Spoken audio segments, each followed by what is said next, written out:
السلام علیکم ورحمۃ اللہ وبرکاتہ۔ مسجد اقصی مسلمانوں کا قبلہ اول اور خانہ کعبہ اور مسجد نبوی کے بعد تیسرا مقدس ترین مقام ہے۔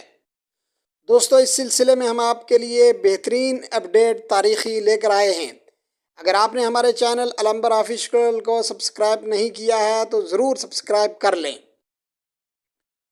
مسجد اقصی حقیقت میں مسلمانوں کی میراث ہے جو تاریخی اور مذہبی حقائق سے ثابت ہے، مگر یہ جس جگہ پر تعمیر کی گئی ہے، یہود کے موقف کے مطابق اس جگہ پر پہلے سلیمانی ہیکل تھی۔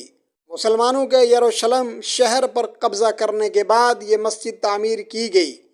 حالانکہ قرآن مجید میں سفر معراج کے باب میں اس مسجد کا ذکر ہے، گویا یہ مسجد حضور اکرم صلی اللہ علیہ وسلم کی بعثت سے پہلے موجود تھی۔ متعدد روایات کے مطابق خانہ کعبہ کے بعد دوسری عبادت گاہ الاقصی تعمیر ہوئی تھی۔ مسجد کا تعلق اللہ کی عبادت سے ہے اور ہر نبی کو عبادت کے لیے مسجد کی ضرورت تھی۔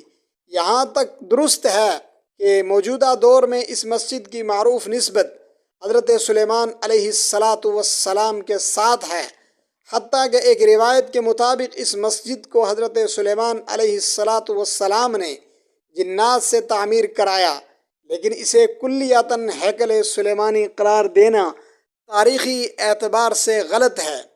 ہیکل کا لفظ رہائش گاہ، محل یا دربار کے لیے استعمال ہوتا ہے۔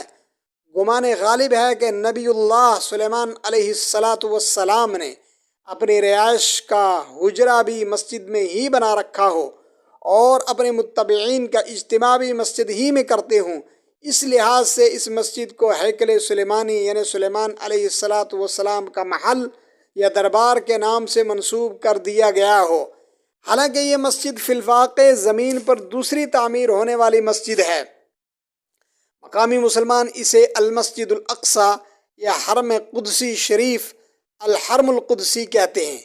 یہ مشرقی یروشلم میں واقع ہے جس پر اسرائیل کا قبضہ ہے۔ یہ یروشلم کی سب سے بڑی مسجد ہے جس میں 5000 نمازیوں کی گنجائش ہے، جبکہ مسجد کے صحن میں بھی ہزاروں افراد نماز ادا کر سکتے ہیں۔ 2000 عیسوی میں الاقصی انتفاضہ کے آغاز کے بعد سے یہاں غیر مسلموں کا داخلہ ممنوع ہے۔